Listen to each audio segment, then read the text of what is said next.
défibrillation. Cette technique peut permettre de retrouver une activité cardiaque normale. Elle est sûre et sans risque, même si elle est utilisée par des personnes qui sont peu ou pas formées. Le DAE, défibrillateur automatisé externe, doit être utilisé en suivant toutes les indications de l'appareil, schéma, messages vocaux. Ces indications précisent dans un premier temps de mettre en place les électrodes. Pour cela, enlevez ou coupez les vêtements recouvrant la poitrine de la victime si nécessaire. Séchez le thorax de la victime s'il est humide, déballez et appliquez les électrodes sur la poitrine nue de la victime, dans la position indiquée sur le schéma figurant sur l'emballage ou sur les électrodes.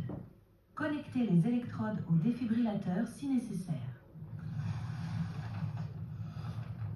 Appliquez les électrodes sur la poitrine nue du patient comme illustré. Analyse du rythme cardiaque en cours.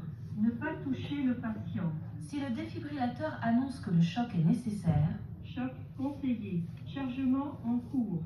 Écartez-vous. Demandez aux personnes aux alentours de s'écarter.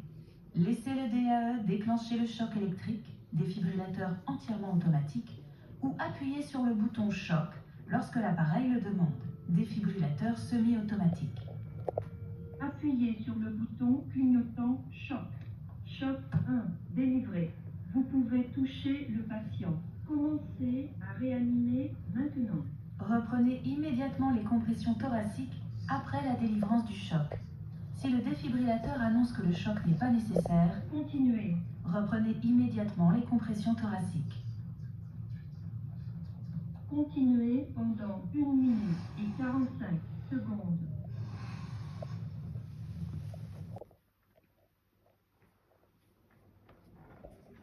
Défibrillateur automatisé externe, DAE.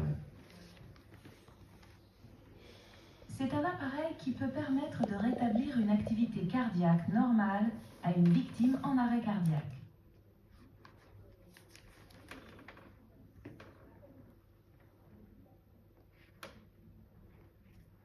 L'utilisation d'un défibrillateur automatisé, DAE, sur une victime qui n'est pas en arrêt cardiaque présente-t-elle un risque? Non, car le défibrillateur est automatisé et se déclenche uniquement quand la victime est en arrêt cardiaque.